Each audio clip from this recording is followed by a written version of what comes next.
A housing crash in Canada. I leave the country for 2 weeks and this happens. Mike Moffatt joins us in moments. He's going to explain that to me. Also, a longer conversation with Glenn Cowan of One Nine, an investment company. Glenn is a veteran of the Canadian Armed Forces. Now he's in the investment space. He joins me to talk about what it's going to take to get Canada's economy on a war footing. This is On the Line.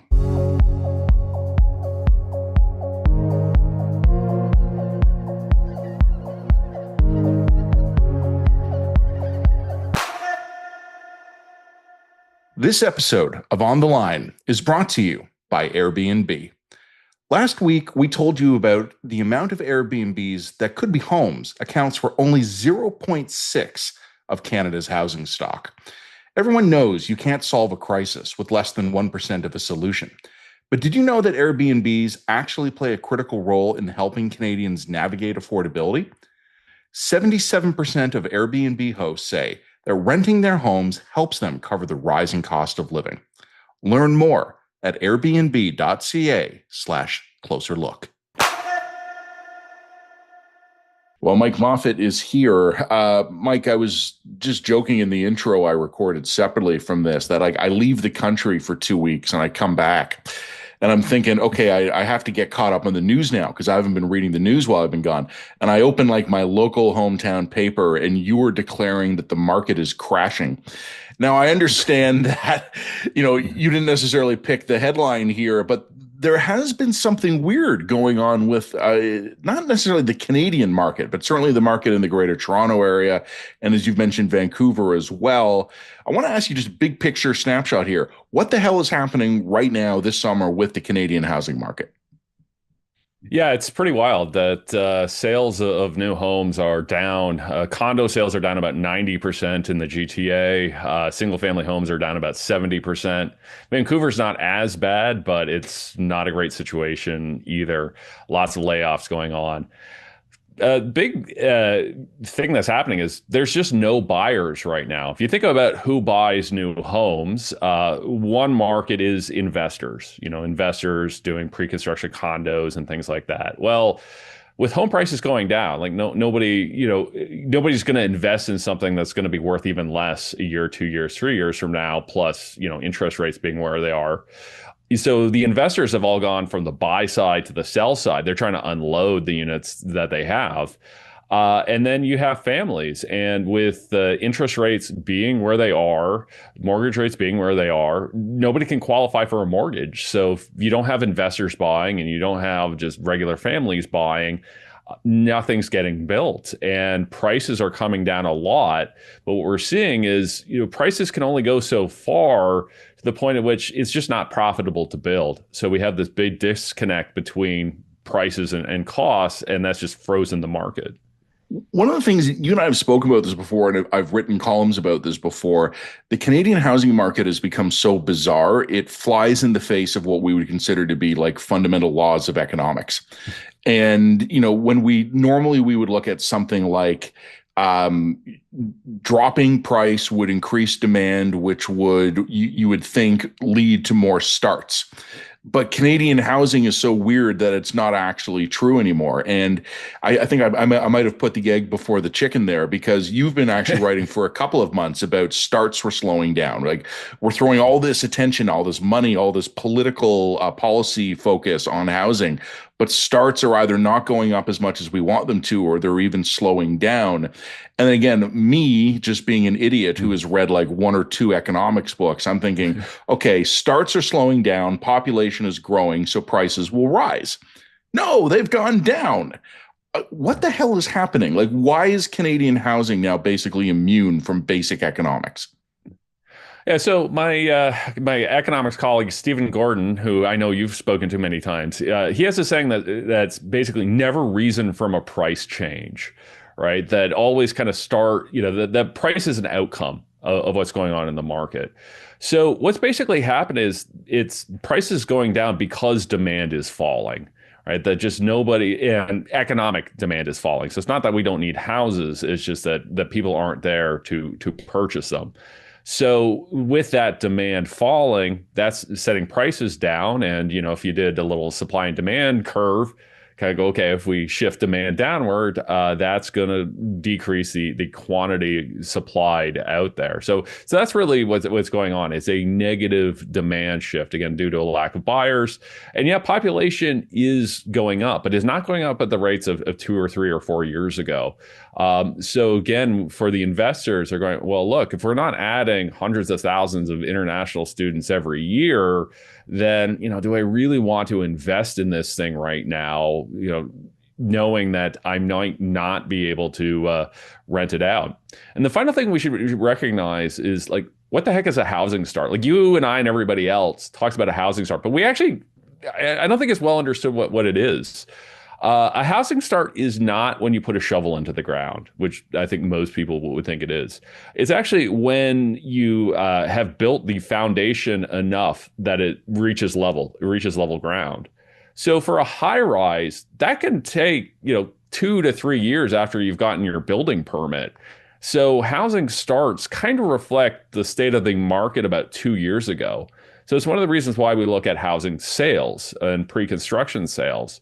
So although starts are down about 30% in the GTA, sales are down about 70 to 90%, depending on the type of home.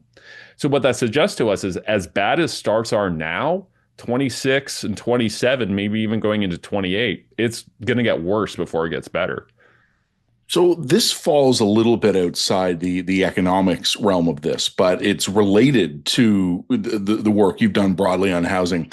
One of the dead canary inside the coal mine indicators we started to have a couple of years ago, and they were anecdotal at first, as we started to get reports, and we were getting them from renters, we were getting them in some cases from fire marshals or police officers, of basically flop houses popping up in some suburban areas, right, where you would have a 5-bedroom house and people were renting mattress space in it.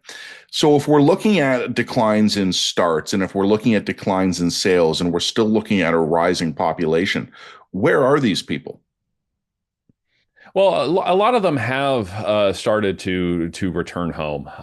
We are seeing those declines, particularly in the GTA and GVA, where we are seeing this decline. But absolutely, there are these flop houses, for lack of a better term. They are still out there now. They're not growing, fortunately, but yeah, there's lots of lots of these homes that were out there. So Patrick Brown, mayor of Brampton, talked about one in his community that they found 25 students in.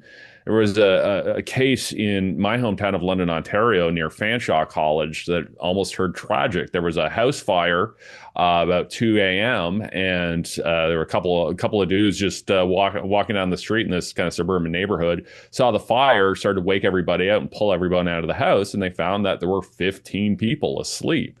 And that's not unusual. So yeah, we still have this issue of people in these conditions that is decreasing somewhat. And because it's decreasing somewhat, we are seeing rents go down in some of these communities.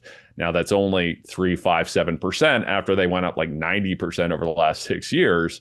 But we are starting to see these pressures ease somewhat. I want to ask you a policy question, but before we do that, one more sort of market question here. My daughter, heading into grade 8, was just telling me a couple of days ago that right at the end of the school year, she made a new friend because someone got transferred to Toronto and they tried to time it for the school years, but they didn't quite make it. So for like a couple of weeks, there was a new student in her class. That was a new family buying a home in Midtown Toronto, making the move.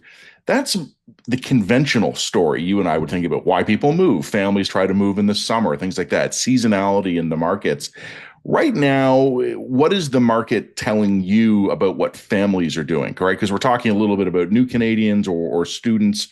But if you're just a family right now and you're getting transferred for your job or you want to move closer to mom and dad or whatever, what's the market like for you out there? Well, I think a lot of it depends on whether or not you have a place to sell or not. We are seeing sales down, not as much on existing homes as new homes. But it's a buyer's market. You can be a little bit picky right now. We're seeing a big increase in offers with conditions. Like back when the market was hot, it was just like, Yeah. I will buy this home and I'll Here is my waive the money. inspection. Yeah. Here's my money and I'll Yeah. waive the inspection and so on. Now you're seeing conditions, and one of the conditions people are putting on it is that I will buy this. But I need 90 days to sell my existing home. And if I can't sell it, then the deal is off, which you don't love that as a seller, but sellers are accepting that because they're saying, like, you know what, I need to expand the pool of people bidding on this house. So I will accept these conditions in order to have two or three or four buyers competing with each other, rather than saying, okay, I'm not going to accept any conditions whatsoever, and then find either you can't sell or you've only got one potential buyer who then at that point is just dictating price. All right, I lied. I'm going to ask one more question before we get to the policy thing in a minute then. When you're looking at these kinds of sale volume crashes in the Toronto area and also to a lesser extent in Vancouver, and also looking at decelerating starts, two kind of related questions for you here. One, how's the rest of the country doing? Because I know housing in Canada is very weighted on Toronto and Vancouver. So how is everybody else doing? But also, what do you think the trajectory of this is? And I'm not asking you to make predictions here because no one should go and buy a house or not based on the Line podcast. But in general, based on housing trends and also population trends, what do our next few years look like? Yeah, so we are seeing some different movements across the country. So I'm in Ottawa currently. Here, single family homes are still doing pretty well, but the condo pre-construction market has essentially dried up. Alberta has been pretty strong recently, but you're starting to see cracks, particularly in Calgary, a little bit more than Edmonton.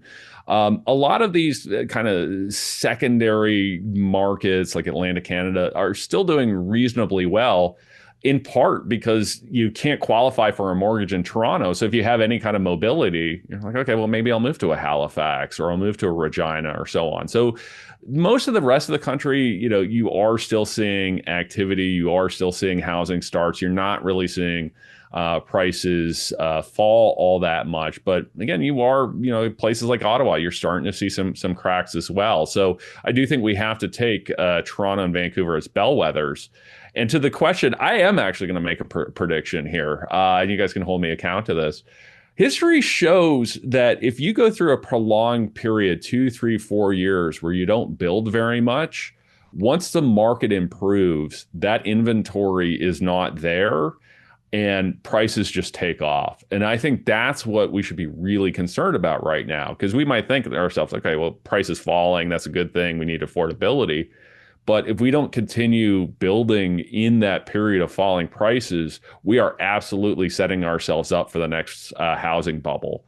Now, that might not manifest until 29, 30, 31, which is why I'm a little bit comfortable saying this, because people might not remember what I said in 2025 back then. But that is the number one thing that I'm concerned with. That by the time my daughter's 14, Yeah. by the time she wants to rent her first place 5 or 6 years from now, we might be in a situation of skyrocketing prices and rents.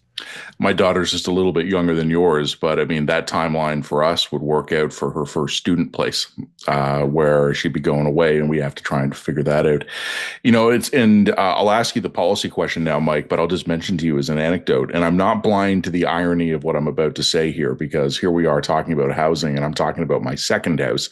But when I was up on my cottage recently, up in Ontario's cottage country, it's something I'd never seen before, a billboard advertising new homes in Alberta. And I went, oh my God, who's doing that? And like the local newspapers. And I just looked at who was funding the ads. It was real estate agencies in Alberta, like literally like mom and pop real estate companies who are now actively advertising to Ontarians, move to Alberta, we'll get your house, we'll talk commission. That's probably why the Alberta market's holding up there. But to me, it's at the point now where it makes sense for you if you are in Atlantic Canada or if you're in Alberta or Saskatchewan and you're a real estate agent, go advertise directly to the Ontarians. Yeah, and we're seeing it in the migration data, and it's causing some tensions at that. Like one phenomenon that we're seeing is people maybe in their late 50s, early 60s, kind of early retirees. They're selling their places in like a cabbage town, Yeah. moving out west, and oftentimes not just buying one home, but buying two or three. Buying another one for the kids, or maybe another one for the rental property, or so on. So, it is a lot of demand that's moving over there, and it's not just one to one. Because if you can sell a home here for 2.5 Hmm. million and buy three units out there for $600,000 a pop, you could generate a lot of rental income. And I'm not suggesting people do that. I'm just, so Yeah. don't send me nasty emails. I'm just saying this is a thing that's happening, and it's not going unnoticed out in Alberta. A friend of mine in Edmonton bought a house recently and showed me what he bought. And I realized that I could sell my place in Toronto, pay it off completely, and just walk away with the cash and buy five. And I'm not planning on doing that, but that to me was absolutely insane because his house was bigger than mine, more modern, nicer in some ways, and it was all that was different was the postal code, and that was to me mind blowing.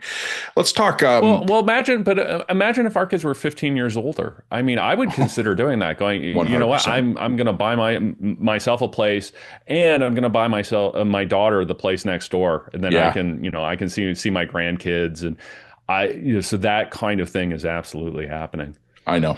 Yeah, no, it definitely is. And I know of people who've done that. And it's not all been within Canada as well.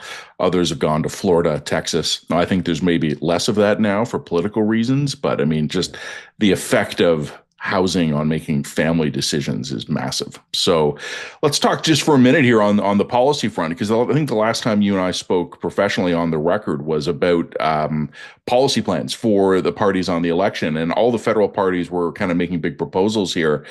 We're only a few months into it. I get it. It's too soon to make any judgments yet, but just in terms of the big picture on the policy front, are we doing the things we should be doing to try and fix this problem? I'd say no, not federally. And I did a count today. We're 77 days in to this government, so we do have to give them a little bit of time. But we find ourselves in a paradox if we go back to the beginning of this discussion, where we need prices to go down. There's no way to get affordability otherwise. I don't care what any politician says. Incomes are not going to grow fast enough to create affordability. But as prices go down, that also reduces the economic incentive to build in the first place. It just makes it harder to build, even for non-for-profits.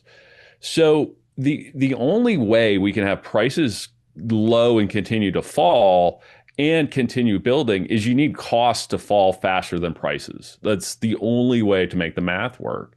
So governments have to be focused on that, and part of that is through efficiencies, like faster approvals. And we're seeing the city of Edmonton use AI in their approvals processes to do things that might take 6 weeks or 6 months here in Ontario could be done in 6 hours out in Edmonton. So things like that. But we got to be looking at the tax side and the cost side. So I think we need to be looking at updating GST rebates for inflation.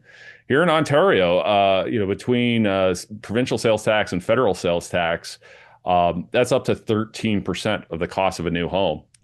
Governments could strike that with, at the stroke of a pen, eliminate that, take 13% off the cost of home building, just like they did on rental. Got to look at things like development charges and so on. And I think over time, governments, all three orders of government, got very addicted to high home prices because they could raise development charges. GST revenue went up, as home prices rose, and it also meant that people were not eligible for rebates because the rebates are based on prices. Land transfer tax revenue went up. It used to be a few $100 million for the provincial government. Ontario, some years, now collects $4 billion a year in land transfer taxes. So governments have really profited from the increase in price, and I think they're going to have to unwind that. That's the only way we're going to get these costs down. One of the things you and I have spoken about before is almost wartime effort on building. I keep kind of waiting to see that. And you and I have spoken about the CMHC catalog of pre-approved designs. We've talked about, as you just mentioned, approvals processes there. Uh, if this was our wartime effort, like the Germans would be on their way to Moscow by now, and we'd be recruiting our first regiment. Like this is not wartime speed. Yeah, well, I feel we're both middle-aged guys, so I think we have to turn this into like World War II speed. Yeah, It's mandatory. if this is a wartime era, it's like early 1940s phony war. Maybe there's some Yeah. stuff going on in Norway, but otherwise that's it. It really does feel like that right now, where we're hearing governments talk a big game and going, okay, yeah, we heard about this Build Canada Homes thing during the election. What's going on with that? We've got a small GST credit for our first time home buyers, which actually didn't even pass through Parliament. It's still on second reading. They're not going to get back to it till October. So yeah, I wonder the same thing where you hear this from governments, wartime like effort, and then you see like the city of Toronto go, okay, yeah, we'll allow six plexes, but only in like 9 of 24, 25 wards. So Yep. there is this big disconnect between the rhetoric and what governments are actually doing. See, I guess we'll wrap it up here, Mike. But I guess I'm going to leave this with you for an upcoming episode of the Missing Middle Initiative. You can tell me and the listeners what part of Canadian housing policy most closely resembles the Maginot Line. There we go. Yeah, we're gonna have to figure out how to build homes by going through the forests of Belgium. Yeah, exactly. That's the Build Canada Homes plan. We'll have to build homes in unpassable terrain, or at least that's what the generals told us. Mike, thanks for this. Always happy to talk housing and apparently the 1940 offensive with you. We'll talk again soon, man. But appreciate the time, and I hope your summer's going great. You too. Always happy to chat. That was Mike Moffatt from the Ivey School of Business, a professor there, the Smart Prosperity Institute, where he is a senior director, and of course, a podcast host at the Missing Middle Initiative. Check it out. You'll get more blended housing crisis and World War II content. Coming up, though, sticking with the military theme, my next guest will be joining us in a moment, is going to talk about that. Glenn Cowan is here from 19 Investments. He is a veteran of the Canadian Armed Forces. He was an officer for 20 years in the military, deployed overseas with Special Forces units, and is now in the investment space, helping Canadian national security companies scale. We talk a little bit about the philosophy of this, the policy of this, and also why it's difficult for Canadian companies to get the attention from governments they need, even when they're offering solutions to the national security problems our governments would admit that we face. Stick around. My conversation with Glenn Cowan is right after this. This episode of On the Line is also brought to you by the Métis Nation of Ontario. Its moose factory in the 1860s. The summer sun rises over the still water of Hudson's Bay. When others might rest for the summer, Métis families pushed hardest. Nets dropped before dawn, canoes were packed with the morning's catch. Women salted fish on wooden planks, turning the haul into trade goods. From the shores of Hudson's Bay, salted fish traveled inland to Hudson's Bay Company posts across what is now Northern Ontario. Canada's first great supply chain was stitched together by the hard summer work by Métis families across the Upper Great Lakes and Northern Ontario. As Canadians take time to relax, remember, the Métis helped build this country under the July sun. To learn more, visit OntarioMétisFacts.com. Well, glad you're still here. My next guest right now, Glenn Cowan, managing director and founder of 19, a venture capital company that is focused on national security issues in Canada. And Glenn, previously 20 years an officer in the Canadian Armed Forces, majority of that time spent in special forces. Obviously, we're here to talk about national security in Canada. We're here to talk about the defense sector in Canada. But do you mind just taking a minute? And I'm not going to read your resume onto the air here, but just tell us a little bit. Tell us what you were doing in the armed forces as much as you feel comfortable. But then also tell us, how does one jump from 20 years as an officer into eventually ending up in venture capital? How does that happen? No, great question, and thanks for having me, Matt. So I'll try and keep it short, but I joined the reserves in '98. So I was in a regiment in Montreal called the Black Watch. I went to McGill University, studied international relations, fell in love with the military. I think for Army guys like us, it's kind of in your DNA. So early on, I knew I wanted to serve. I knew I wanted to be a part of something bigger than myself. And I was a little bit of right time and place. So I was posted from McGill to the 3rd Battalion, Princess Patricia's Canadian Light Infantry, which is Canadian Infantry Regiment. I went to Edmonton, and literally my posting message was for like 10 September 2001. Yeah. And so, I got stuck in Toronto on 9/11 as I was moving west to join my first platoon command with a light infantry battalion in Edmonton. And subsequently, that battalion was tasked as the NATO High Readiness Unit. So we found ourselves within the next few months on the ground on Roto Zero in Afghanistan as part of 101st Airborne Combat Brigade team in Canada's first combat mission post-Korean War. And if I thought I wanted to have a career in the military before then, that reinforced it.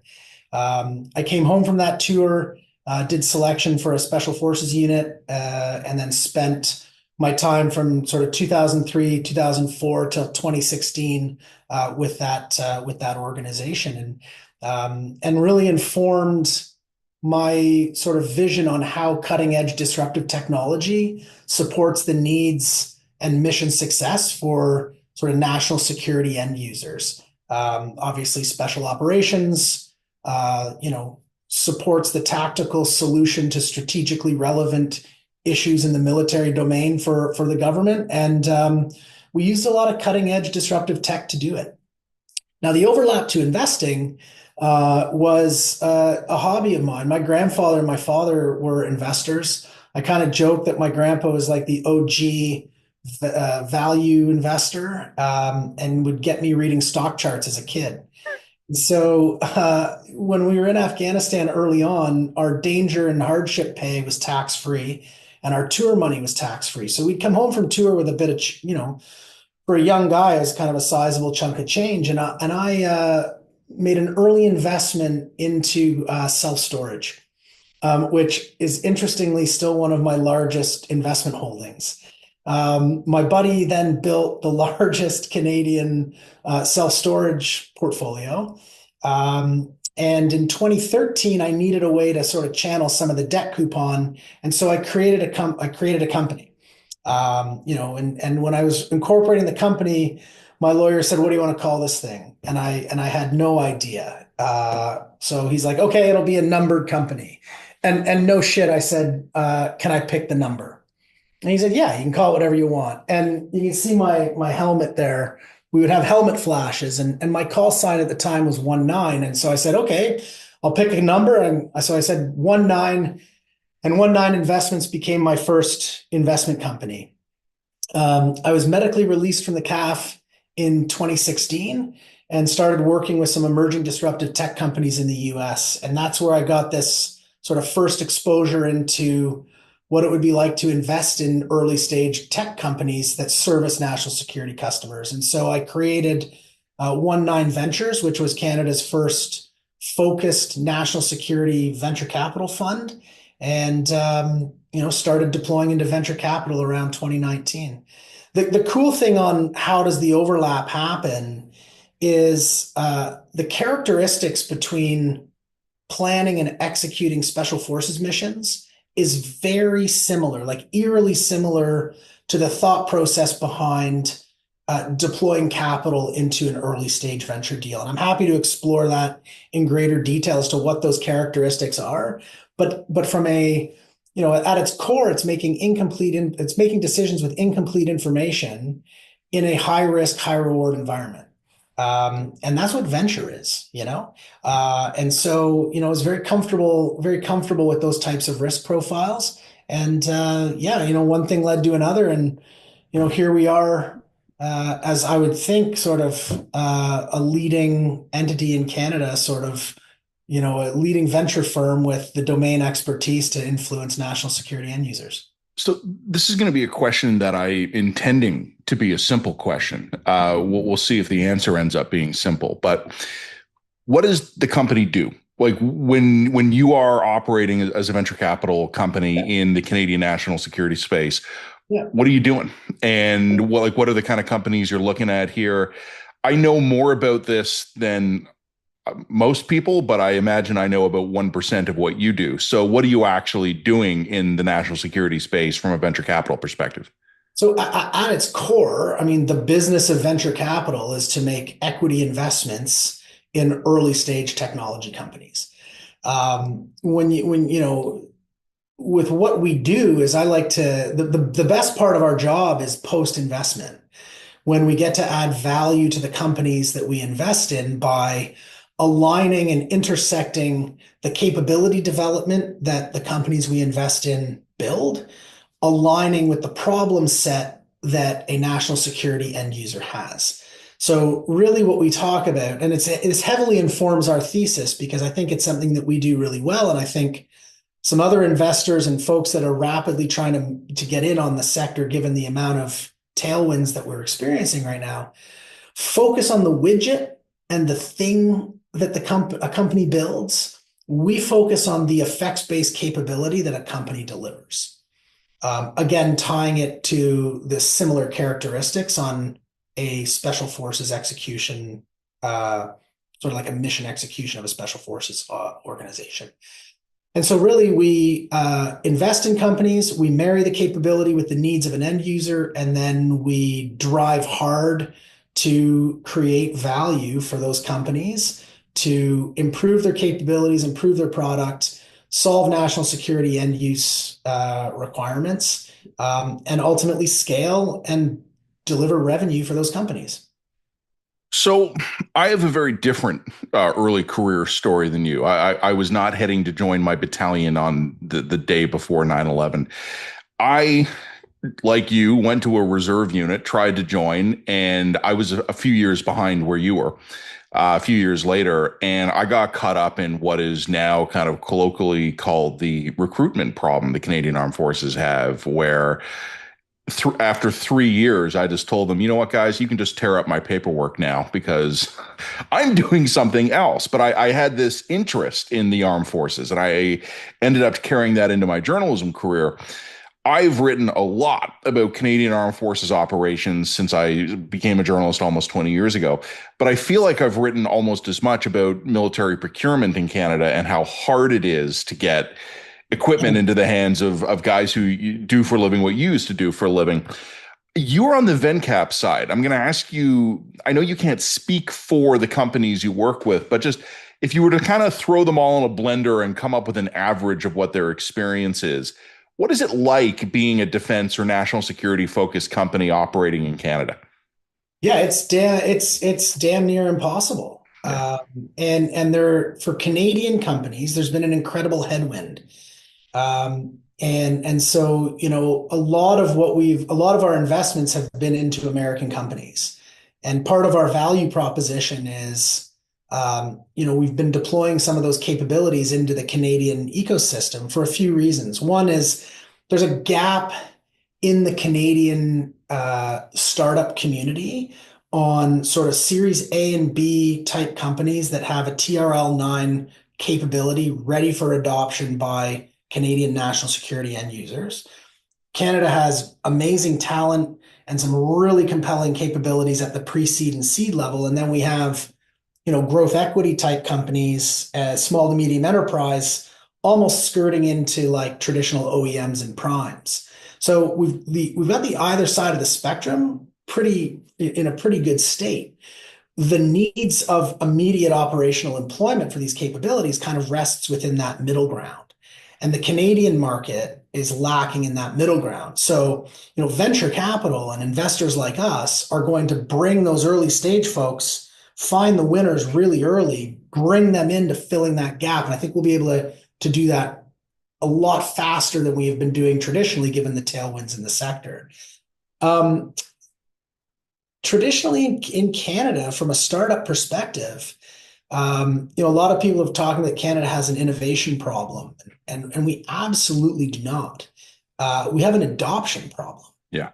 We have an inability to have a good customer in Canada. And so, for the amount of money that the Canadian Armed Forces has been, spending, and the amount of sort of traditional light and heat that gets focused on defense spending, in my experience, has more thought about like large, exquisite systems delivered by primes, Mhm.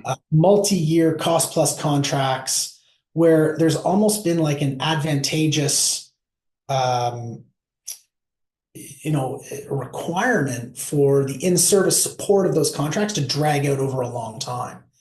And that's not what we need in Canada. We need rapid prototyping, rapid agility in the delivery of these capabilities. And that's where I think venture plays a really important role. And so we've been quite vocal in trying to advocate with decision makers in government, on the department side, end users in uniform, and other national security agencies to increase this public-private partnership and take some of the lessons from our allies, where private capital and venture capital unto itself is almost now a tool of national security, where it was once thought of, oh, you're just going to invest and make money. The capital itself now is a capability that rapidly will drive the advancement of the key capabilities that we're hearing about now that we have some, increased spending and some awareness, and defense is, like, for lack of a better term, kind of like a hot topic right now. Yeah. Traditionally, it's been met with headwinds because big institutional investors, our crown corporations, our venture capital community has traditionally lacked the mandate to invest in anything that touches defense. That's why we invest in global security, emerging Mhm. security technologies. We're not a defense investor. And then the other challenge on pure play defense with startups is they're just capital intensive businesses because there's a really long sales cycle. And so, a company that is going to be focusing on a defense first product where they want to sell to a military, they need to be able to build their company and capitalize their company to weather really slow sales cycles.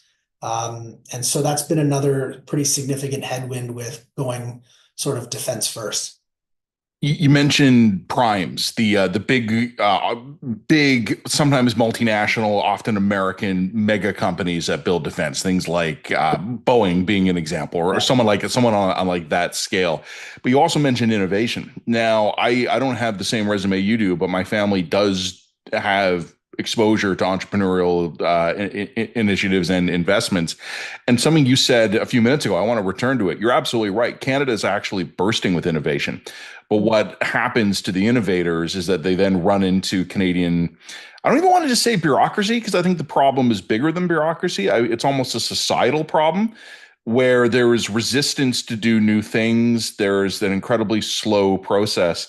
And people who are innovators and creators and entrepreneurs, they're burning with like a fire to get their idea out there. And part of it, I think, is personality driven. But I think part of it is also driven by the understanding that there's probably 1,000 other guys out there who have designed the exact same kind of better mousetrap. And whoever gets to market first is going to win. A lot of these roads for Canadian entrepreneurs and Canadian innovators and Canadian inventors are out of Canada. And that's where they have to go in order to try and find this. Talking as you were about capital as being sort of an asset, right? In traditional terms, a country's military strength is defined by forces in being, defense production capacity, military age, manpower. I think you're right. Capital should be part of that equation right now. How quickly can a country marshal its economic resources and redirect them to security or defense means? Canada's got money. We've got tons of money. We're a wealthy country.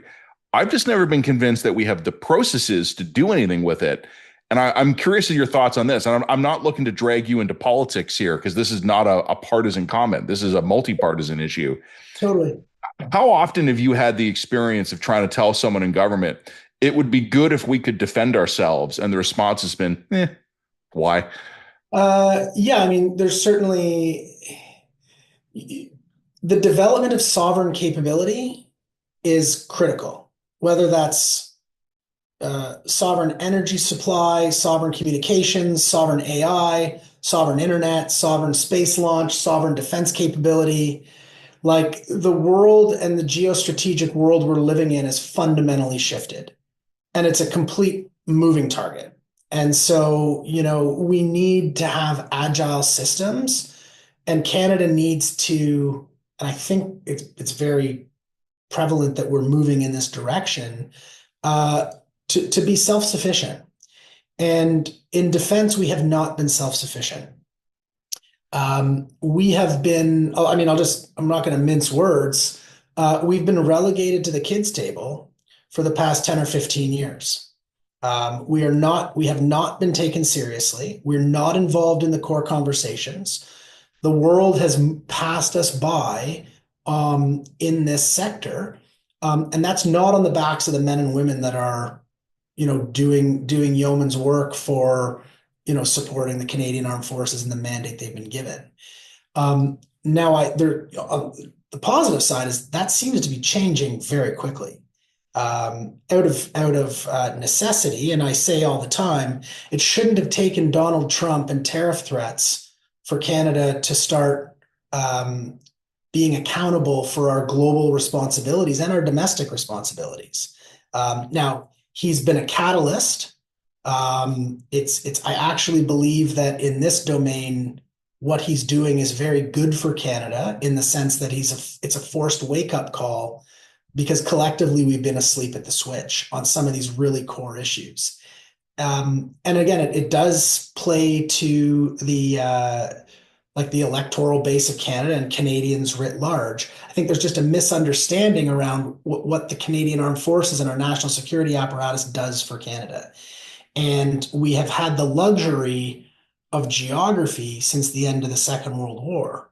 And that has shifted and it's changed the game. But we don't have the luxuries that we enjoy in Canada without really strong foundational institutions based on rule of law, like the Canadian Armed Forces, where we equip it, arm it, motivate it, create policy to drive Canadian interests domestically and globally, and then recruit and build a workforce and a fighting force of men and women who believe in something bigger than themselves.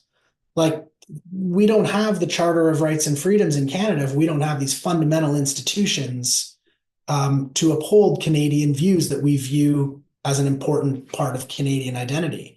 We don't get to have foreign policy influence. We don't get to mediate conflict and provide a voice of reason for the world if we don't have these institutions to be able to back up some of those policies.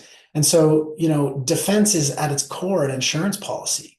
Well, you got to pay the premium, right? And it's an expensive lift. And so we want to build a lethal, credible Canadian Armed Forces that, when necessary, can exert Canadian foreign policy by other means if we need to. And so, at its core, that's kind of the role. And it's expensive. And so, but we gotta pay into it to do it properly. There's an interesting thing we're dancing around a little bit here, and I'm going to call it just the mindset. And Glenn, for what it's worth, you mentioned you grew up in Montreal. I grew up in suburban Toronto. Well, I went to school in Montreal. I grew up north of Toronto. Oh, where'd you go? Where? I was in Richmond Hill.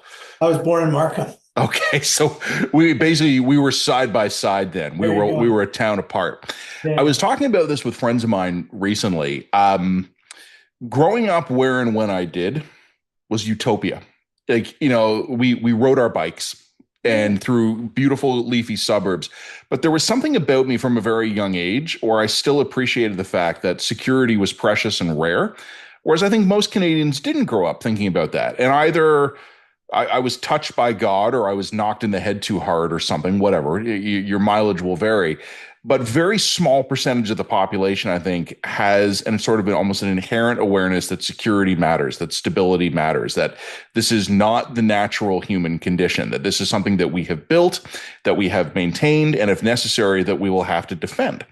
And I remember trying to explain years ago to professional colleagues that when I go to my cottage, it's like a 2 hour drive out of the city.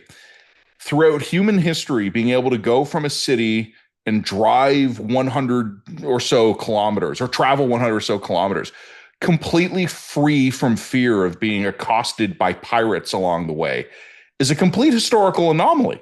We've only had that for like 200 years. Like, this is a really new thing, but we've had it long enough that I think people especially in the rich Western countries, they don't even think about it. They just think security is something that has always been there and it always will be, and they can take it for granted.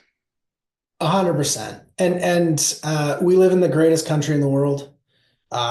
We are so lucky to have the freedom, the safety, the naivety that we have come to appreciate. And that is changing in the sense that the world has shrunk. Uh-huh. Geography is no longer like a force of protection for Canada. Yeah. And the front lines in new geostrategic conflict are global. And the speed at which things move is in almost near real time. And it's just changed the paradigm. And I think Canada will do a good job in making those required pivots, to do it responsibly, to do it deliberately, to not do it out of like fear and fear mongering and creating something that we don't like. We can still be proudly and uniquely Canadian in our approach to doing this, but with a level of deliberate, forecasted reality of like, Yeah. times have changed. So I have a lot of faith in Canada, and in our ability as a nation to meet the challenges, but it's going to take some sacrifice. It's going to take some choices. It's going to take some hard decisions. It's going to take some cash. And it's going to take a whole of government and whole of Canada approach. And so there will be a level of socializing that with Canada as a very, very large, diverse country with like regional issues and like, I was really embarrassed to not like, I'm a fairly smart guy. I'm pretty well read. I didn't even realize the extent to which our own interprovincial trade barriers were a thing, you know? And we've been doing a lot of things, I think, kind of shooting ourselves in the foot, not capitalizing on the natural resources that we have to be a really wealthy nation that we can like have build sovereign capability and be self-sufficient and have our own agency over the type of Canada we want to build to show up in the world. So I'm optimistic that knowledge and that understanding are changing in a positive direction. I kind of feel, and I'm not here to complain. Like, I got a pretty easy job. Like, I go to my basement studio and I talk for a living. It's great work if you can get it. But one of the things that I kind of resent, and it's like, I'm getting a little navel gazing here, but if I was 30 years younger, I would have been able to have my entire career and skip all this bullshit. Or I would not have had to be looking at the complete upheaval in geopolitics and the complete transformation of the world. But I feel as though, in a certain extent, my job is to explain to Canadians that the party's over. And that doesn't mean we're doomed. It doesn't mean that we're like everything's going to collapse or fail or anything. But the free ride is over. And we got to start actually not only paying to protect ourselves and paying our dues, but we're going to have to pay it with interest because we've neglected it for years. Yeah, for sure. And this is where, the national security side of things and integrating with national security end users, and my former employer helped inform this thesis. We got to take a peek behind that curtain. We had a front row seat to what was coming down the pike. And, from an investment perspective, no one is ever going to have a crystal ball, but we're 3 or 4 years ahead of society writ large as to what are we going to have to deal with. And we're making bets now and making decisions now on what we think is going to happen in 2027, 2028, 2029. right? And I don't want to be like dystopian about it. Shit ain't good. No, it's not great. It's not great. And um, we have an opportunity to collectively um, provide the world with some voice of reason in some of this stuff. But to your point, Yeah. you don't get a seat at that table if you don't pay the piper, right? And you need to, the old like speak softly and carry a big stick. Like we need to have a deterrent capability so that we have a seat at that table. We don't need to create the American military industrial complex. We don't need to replicate the American military. But we need to build or rebuild a uniquely capable, lethal, professional. I won't say professional because the Canadian Armed Forces is very professional. But you integrate new capability into the professionalization of, the evolving Canadian forces. Be prepared to use it, and only then do we get a seat at the table. I was very humbled to be invited with the government delegation to the NATO summit in The Hague a couple of weeks ago. As a private capital investor, which I think is a huge step. We were in industry discussions, and the fact that Canada is involving private capital investors in that discussion is a massive step forward. But again, another look behind the curtain, like in a relatively small room with President Zelensky, with the head of NATO and the European Commission, and very intimate roundtables with our defense minister, helping inform and provide our piece of our lens into the world on what we're seeing. I think is being listened to, and I like to think we play some small role, even as private citizens and private investors, of our mission and mandate is to make money for our investors, and we do a good job of that. But there's an altruistic, mission-driven element of what we're investing in. And I'm incredibly motivated by that as well. So we're just having seats at those tables where we are being listened to. At a time when it's very topical. Media is paying a lot more attention to it.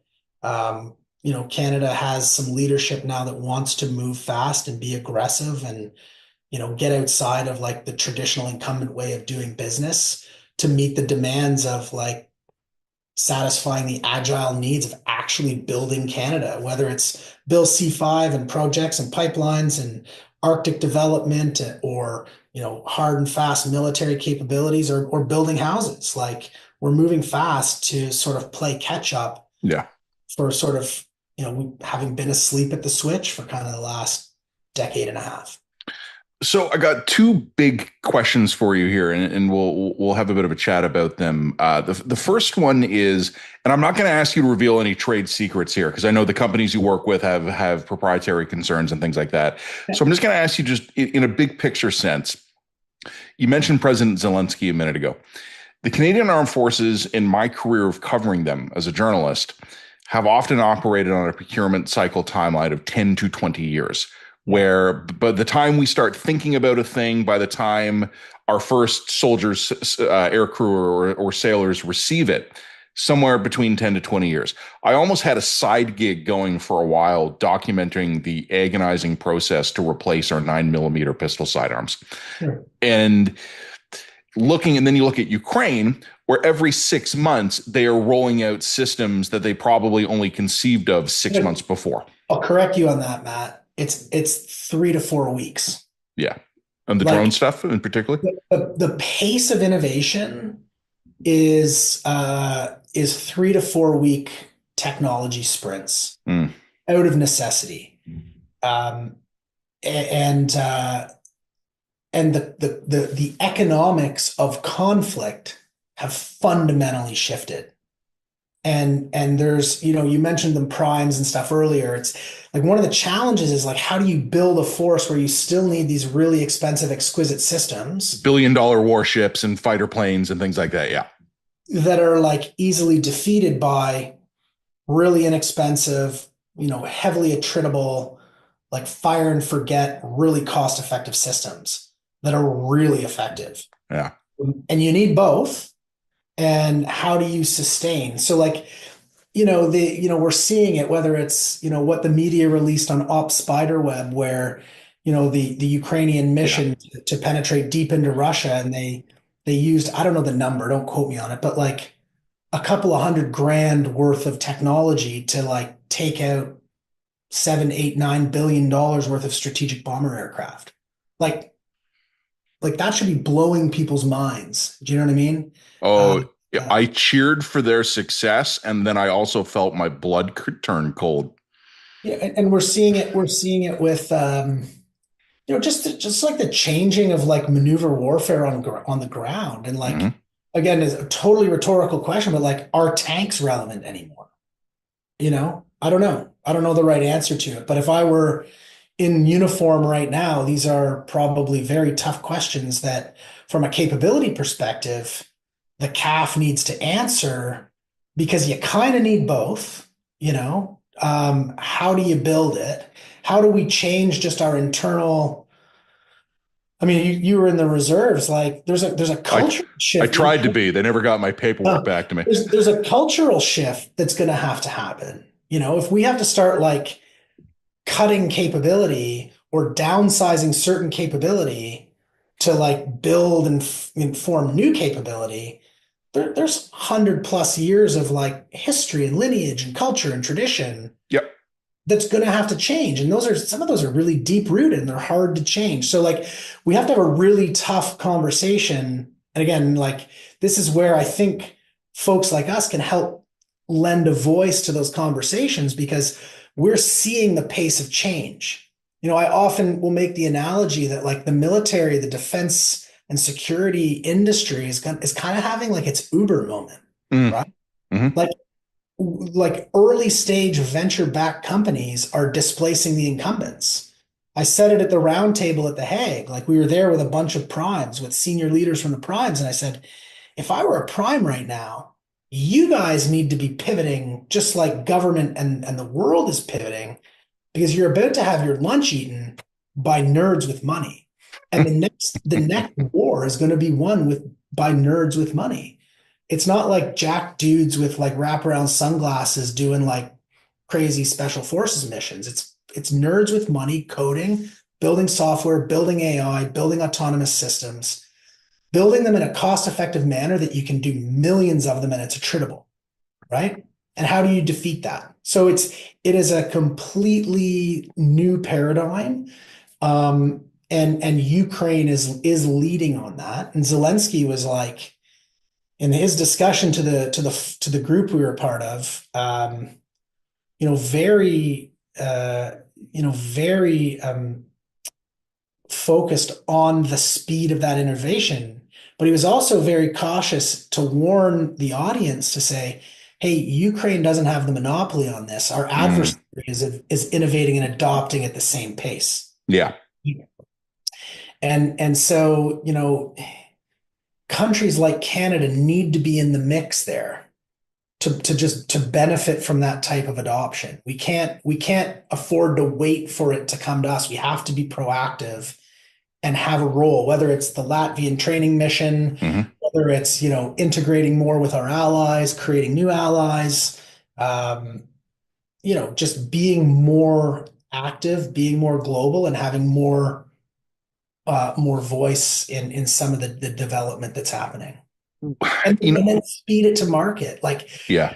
we need to start thinking about, hey, when and if Canada gets embroiled into a conflict like a Ukraine, or Yep. if war in Europe spreads beyond Ukraine and we find ourselves engaged because of NATO, we're going to be in this 3 to 4 week innovation sprint reality. Hmm. So we should probably start building the process to deal with that now and not wait for it. And those are tough. I think those can be tough, sort of cultural or bureaucratic shifts to happen without necessity. Canada's usually pretty good at making rapid changes after the fact. Yep. We're not very good at being proactive. And I think that's accurate. We saw it in COVID. We saw it when you weren't over in Afghanistan. Once we knew we urgently needed something, we would throw the full weight of our government and our economic power, and we have a lot of that. We'd be like, we better fix this problem right now. But we also have a habit, and I've written whole entire columns about this, of being repeatedly mugged by reality, even when we have had all kinds of early notice. It's funny, like just using big numbers here. If Canada has traditionally procured on like a 20-year timeline, if we got 20 times better, we would still be, if we got 90% better, if we cut that by 90%, we would still be 20 times worse than Ukraine. And I don't know if, and I think you're right. I agree with you that there are now people in Canada's government who are going, ooh, we got to get better at this. But I don't know if they have internalized yet that they have to get better at this by like 2 orders of magnitude. Yeah, absolutely. And look, I'm not a procurement expert. We have to start. I think a key part of the answer to that is we need to really embrace what the military does really well in which is like mission command and decentralized decision making. The military is very comfortable with that around all areas except financial expenditure, right? And don't quote me on the numbers, but I've been working with an L1 in the Canadian Forces. An L1 is a 3-star commander of one of the elements, Army, Navy, Air Force. And we've been working for 3 years to develop a innovative process by which they can rapidly prototype capability for their command. Sub-$1 million, like inexpensive. This organization has like created jobs, posted people, like, rearranged the deck chairs to be able to make this happen. And that commander doesn't have the authority to make the decision. It goes to some middle manager in PSPC, some of whom are keen to make things happen. Others are just like, either it's easier to say no, it's less risk to say no, or it's 3:00 on Friday and it's time to go home. Mm-hmm. That commander is the one that should be making the decision. Now, fast forward that to like a lieutenant colonel task force commander forward deployed, has all the authorities in the world to make decisions on the life and death of the men and women in their command. Yet you want to spend 700 grand on something? It's like, whoa, like that type of trust needs to be reinvigorated. And I'll tell you, in all of my discussions in the past couple of years, the number one issue that keeps getting brought up, specifically related to like innovation and, contracting of services, which is really important to our Uber moment, is so much of the defense world will move to as a service. Yeah. Data as a service, communications as a service, C4ISR as a service, outright gunfighting as a service. Yep. Like this is shifting. There's a new paradigm coming. So to say we can't hire service providers, and the number one reason we're given is GC strategies and the arrive scam issue. That has plagued decision makers, whether you're in the bureaucracy or at the political level. They are terrified. And like, I don't know the inside scoop of what happened there. I don't much care. If someone broke the law, throw them in fucking jail and let's move on with it, right? Let's not paralyze our entire process because there was, perceived real or not real manipulation of a system. Like, deal with it, make an example of it, and move on. But don't paralyze or punish the entire industry and the decision makers on their process because of a couple of potential. I don't know. Like I said, I don't have insight, but potential speculation of what may or may not. Do you know what I mean? In my line of work, the word allegedly covers a lot. And I think you said a minute ago that like it's easier to say no. My experience with government, either as a journalist covering it or as a guy who occasionally needs government services, the problem isn't even the people who say no. The problem is the people who never say anything. Well, not making a decision is a decision. Yeah. Yeah, no, agreed. In my former life, we would see this when we were looking for, some form of mission approval to do something. Yeah, we'll get back to you. We got to have a meeting. That's all we're going to run up the chain. Yeah. All options are on the table. It's horseshit. That is not making a decision. But Yep. not making a decision is a decision. And that doesn't seem to be hoisted aboard, nor does the risk calculus of not making a decision Oh, yeah. enter into the risk profile of the particular scenario. And so, I was delighted to hear very senior political decision makers in the context of defense and procurement start to use language like, we need to take risk. Mm-hmm. We need to fail. Failure is okay, right? Like making a mistake is okay. I had a military commander, that would always talk about like honest failure. Like we want to fail forward, we want to fail fast, we want to fail cheap. Yet in the domain around like spending money or procurement or what tech do we buy, we might get it wrong collectively, right? Venture capitalists get it wrong all the time, right? Now, that's okay. We want to learn those lessons very early and then correct it. Now, what can't be tolerated is like laziness, negligence, fraud. Yeah, corruption. Yeah. Yeah. But that enters into the equation too early on. And I think there's this culture of fear that failure or doing something wrong or wasteful spending or something is going to be viewed as like some sort of negligence or fraud, where it's just like, shit, we got it wrong because we're moving at 3 to 4 week innovation sprints. Yep. And things are changing. Yeah, we screwed up this one, but we'll nail the one 4 weeks from now because we're going to learn from this. And if we can build that type of culture, and this is where I think venture is really important to the discussion, because it's about moving fast, it's about being agile, it's about taking financial risk, calculating upside and downside from that financial risk, and moving some of that thought process into these more traditional, incumbent, slower type of innovative or procurement systems that we're seeing ourselves in the sector. And so I think there's a lot to be learned. And I think venture can play a role in helping educate and move the yardsticks forward and making some of those decisions. Now, it's not going to happen overnight, nor should it, I think. Like we want to be deliberate and precise and calculated in the way we do this, but we also don't want to be like paralyzed by analysis. One more question on the government side, and then I'm going to ask you a question about the technology, and then I'll release you back to enjoy the rest of your day. You and I think we've been talking about this a lot over the last 5 or 10 minutes. So we've covered a lot of this ground already, but I want to ask you a very specific question and answer it carefully because I don't want to get you in trouble. But you've been talking with the decision makers. You've been talking with the advisors. I have too. And my assessment is, and I'm just going to ask you what you think of what I think. My assessment is these people understand the world has changed. They understand we need to do better. They understand that there are problems internally with our own processes and our complacency, our biases, our worldview.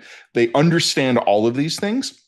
But my concern, just as a guy who's been in this space for almost 20 years, is that they maybe only understand about 10% of how bad it actually is. And that's good because they're thinking about it and they're moving in the right direction.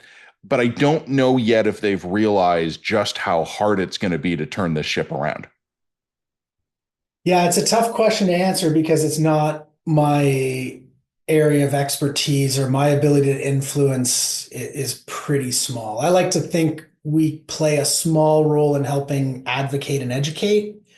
One of the challenges is just the sheer number of like competing programming that requires capital. 100%. So yeah. If you use the defense announcements that have been made recently, one of the first questions we get is, well, how are you going to pay for it? Right? How are we going to pay? What are you cutting? Are you taxing more? Like, I don't know. I think it's, I think at the core, and I can speak to it. I think if I were like in charge for a day, how would I play it? What would I do to inform it? And the reality is like tough decisions are going to need to be made. and then the context of those decisions, if I learned anything from, engaging in decision making with, A-type personality, senior NCO special operators, you can't please everyone, and there's no pleasing everyone. And this was a lesson I learned probably too late in my special operations career, because I was responsible for four very capable, very opinionated team leaders that ran their teams. And the decisions that were getting made, and again, it applies, the special operations lens applies well to the environment we're in, because the decisions and context comes down to time and opportunity. So when you have time and opportunity, it's better to engage a wide audience. It's better to involve people in the decision. It's better to get buy-in on the plan. Sometimes you don't have time and opportunity, and it's like, this is what we're doing. It's happening out of like a immediate requirement. I'm the boss. We're going and we're doing it this way. Like, get on board and don't ask questions. We're doing it. And then it's really important to explain the context of why things are happening in that certain regard. And so at a macro level, I think communicating those choices is very hard. Yeah. Going back to like your point on they only know 10%, I like to think that there is more happening behind closed doors, but I don't know. But I would like to think that there's more informed decision that's being led on in the media. One of the issues that we have in Canada is a pretty closed mainstream media. And I'm not like the conspiracy guy on anti-mainstream media, whatever. Like, no, we're a small club. Yeah. But I mean, I'll speak for my mom, who gets her view of the world from like Rosemary Barton, which I don't know, listen to it, inform some of it, but that's not like the sole source of information in this domain. But we don't have a lot of good choices. And now add mis and disinformation and targeted nefarious psychological operations through different sources of media. And now add AI and all the other stuff. You don't even know what to trust anymore. And so it's a complicated world for people to inform worldviews. So I find, again, and I'm probably speculating, but people revert to what they know, what they're comfortable with, what they think is important. And Canadian social programming is important. Yeah. Defense is important. I'm of the opinion that we don't get the luxury of having social programming in Canada if we don't have a strong defense base. So we should probably anchor foundational elements of what's important and uniquely Canadian to being able to support our sovereignty and our agency over what we want to build for Canada.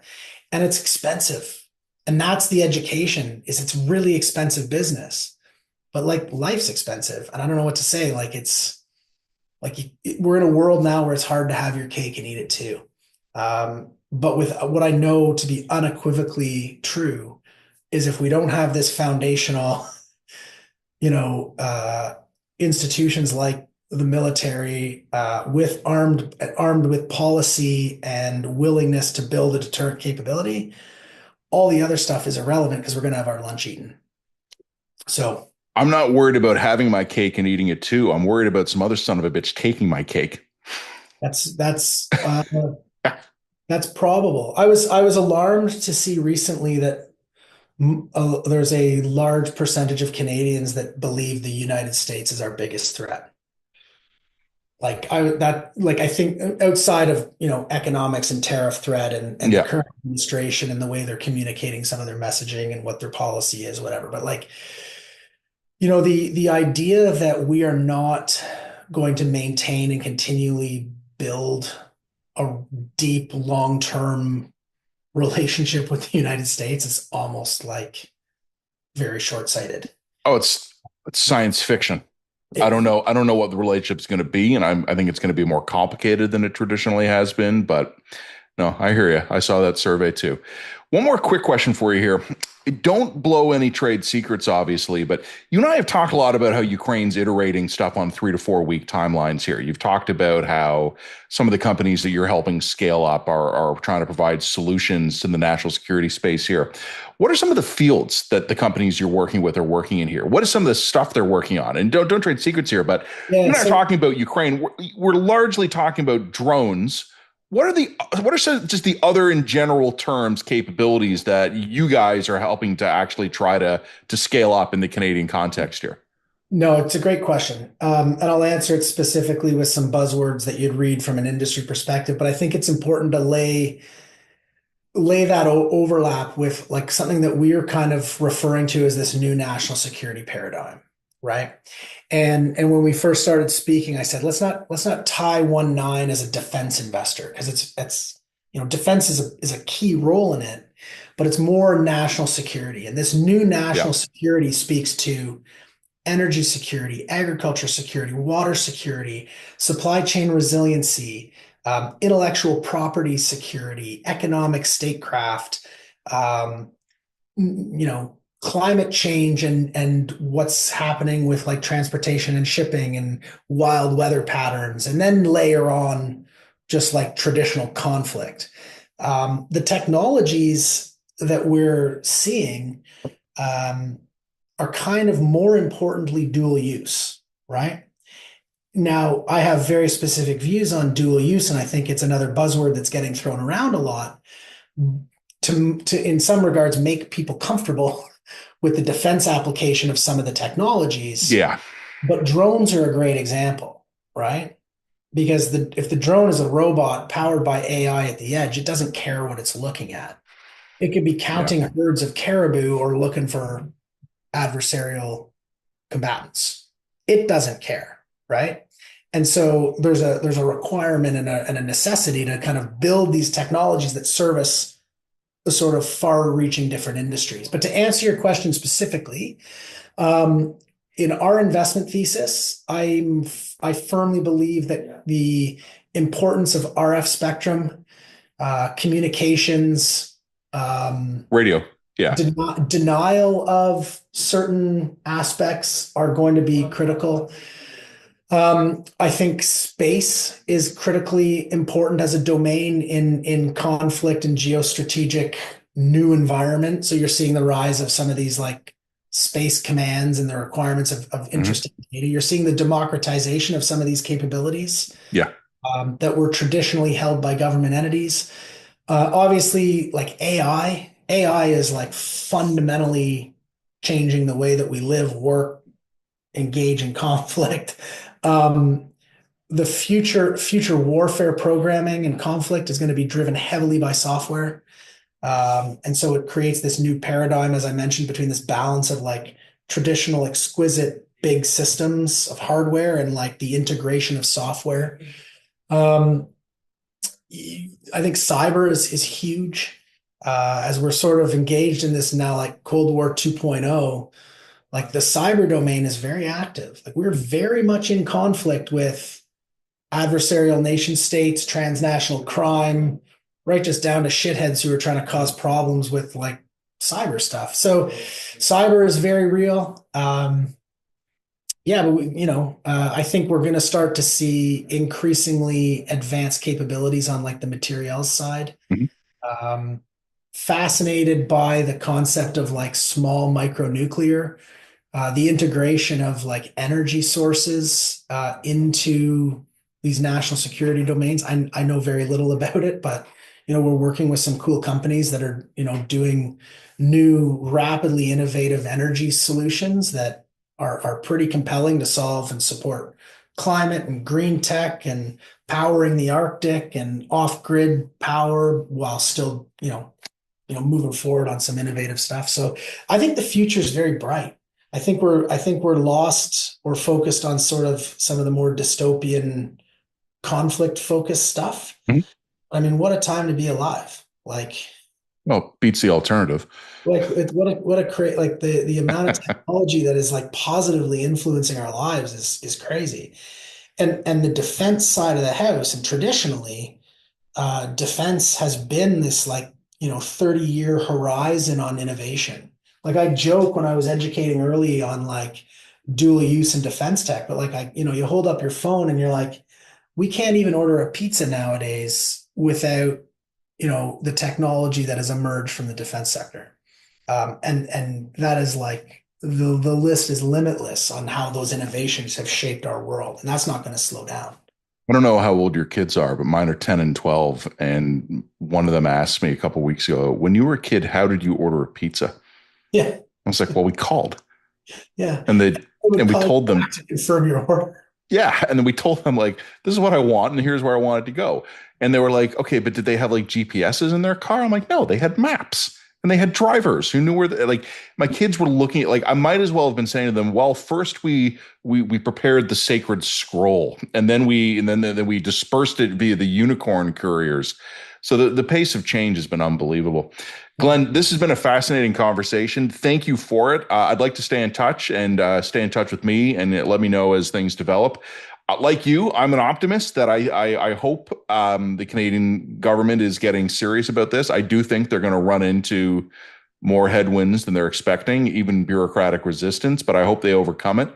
And in the meantime, keep up the great work. Keep doing the VenCap thing. Make money for you and your clients, but along the way, nudge the country in the right direction, man. It's needed work. Thanks for doing it. Well, I appreciate it. Appreciate the opportunity to speak and get our message out. And I'm bullish on Canada, and I think we look like we are collectively rising to the occasion on some of these challenges. No doubt, there's going to be headwinds and challenges, but that's okay. Like we're not a country that's averse of doing hard things. So, Glenn Cowan of 19 Investments. Well, that was Glenn Cowan of 19 Investments. And before him, of course, Mike Moffatt from the Missing Middle Initiative and the Ivey School of Business and the Smart Prosperity Institute. Mike's got a big and impressive series of titles. Thanks for joining me, as always, for this episode. Thanks to our sponsors, thanks to our guests, and thanks to you for listening. Look forward to another episode of The Line Podcast coming out on Friday. Plus, On the Line, we'll be back in 1 week from today. Have a great rest of the week, everybody. This has been another episode of On the Line.